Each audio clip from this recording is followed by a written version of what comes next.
Here, high above the gentle curve of the earth, a city awakens.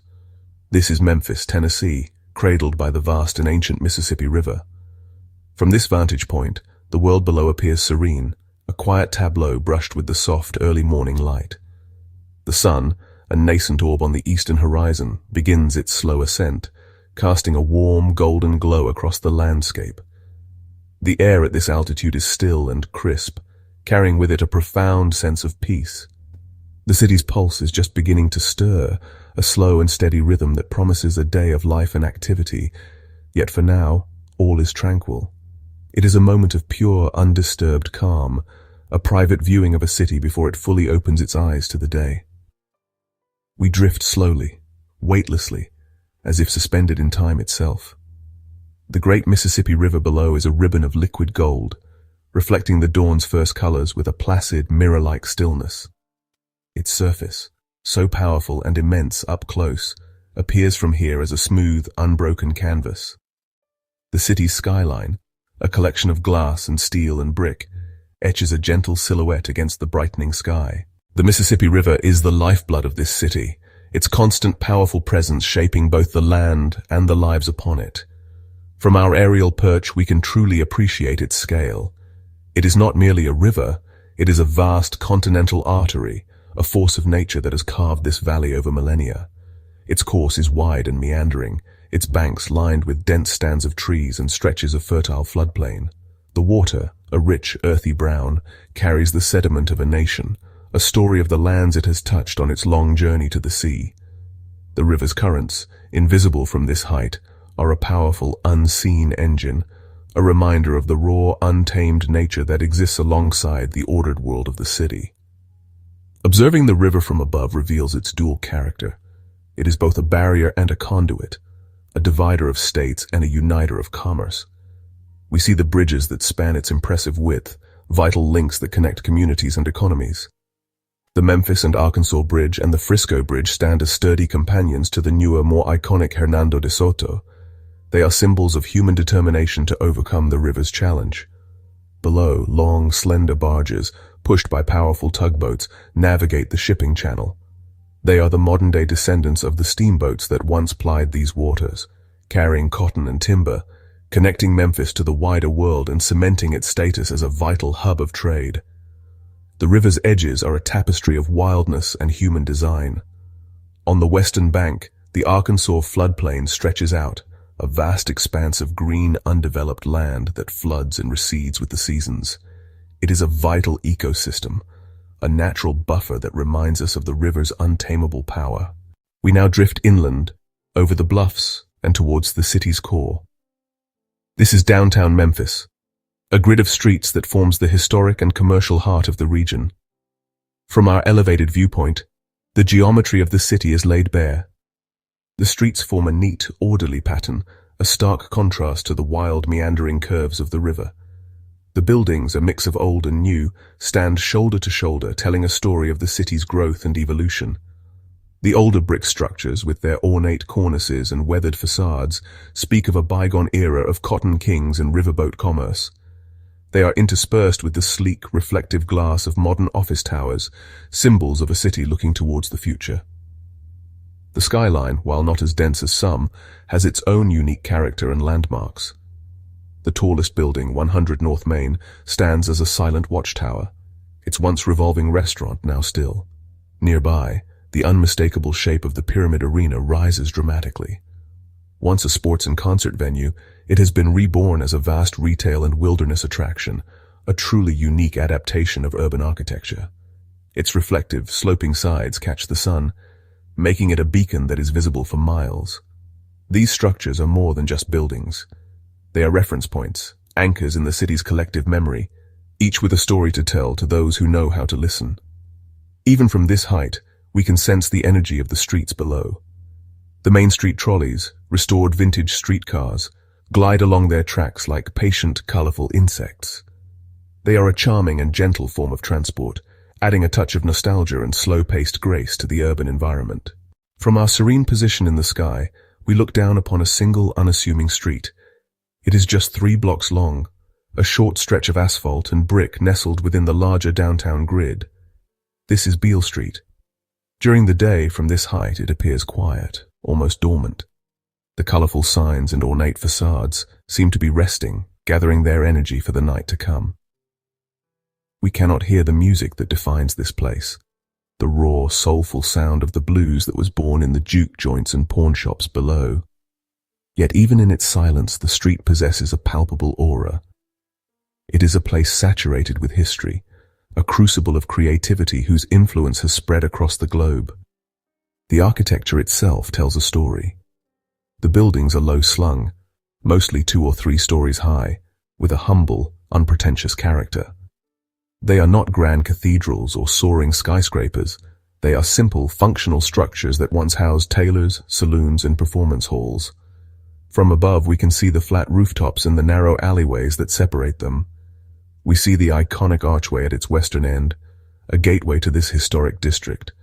We can make out the names on the signs: B.B. King's, Rum Boogie Cafe, A. Schwab's. They are legendary names, markers on a map of musical pilgrimage, and from here they form a quiet, colorful mosaic on the city's canvas. Even without sound, the legacy of the music is visible. We imagine the ghosts of musicians who walk these sidewalks. W.C. Handy, who first put the blues to paper here. Howlin' Wolf, whose powerful voice once echoed from the club doorways. And a young Elvis Presley, who absorbed the sounds that would later change the world. We now shift our gaze to the south of the downtown core, to a site of profound historical significance. Here, we see the Lorraine Motel. From the air, it appears as a simple, 2-story structure, its mid-century design typical of roadside motels built across America.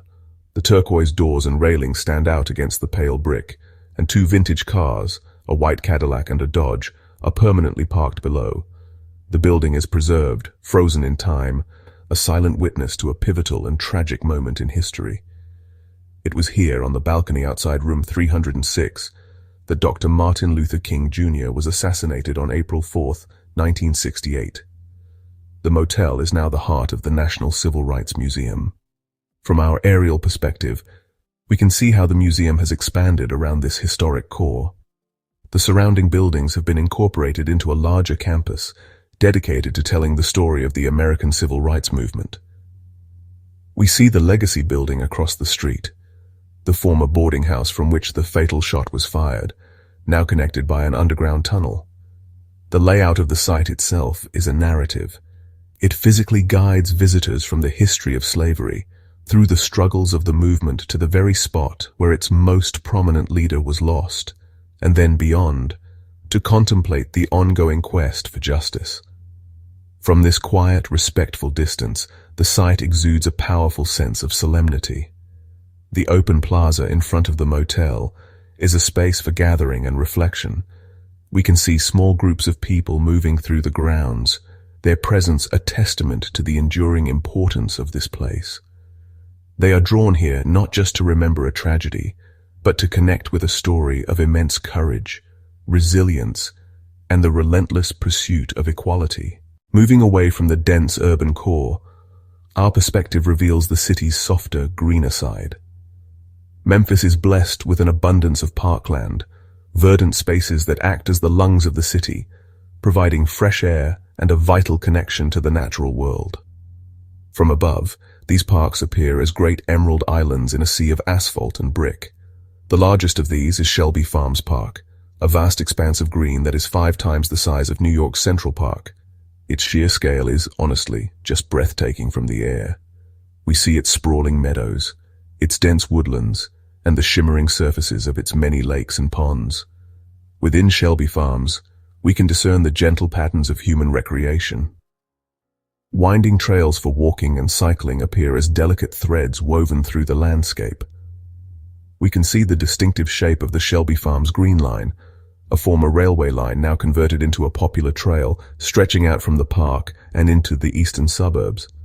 Tiny figures can be seen kayaking on Hyde Lake, their colorful boats like scattered petals on the water. A herd of bison, a signature feature of the park, grazes peacefully in a large pasture.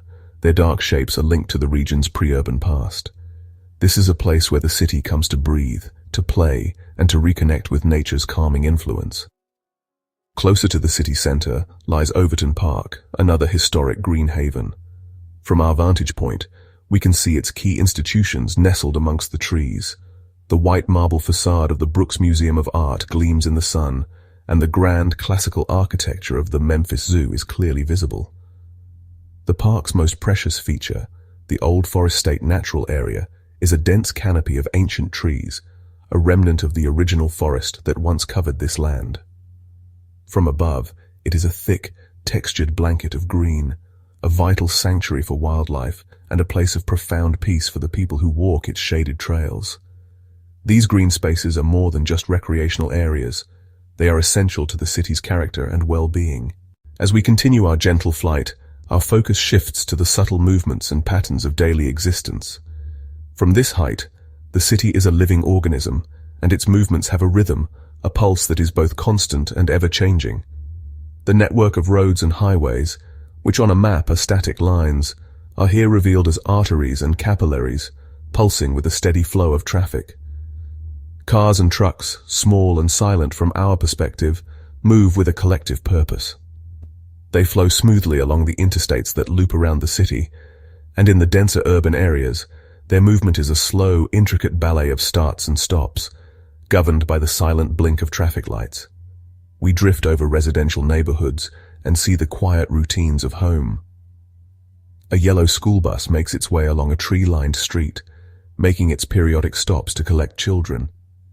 In a suburban backyard, a sprinkler creates a perfect, glistening arc of water over a green lawn.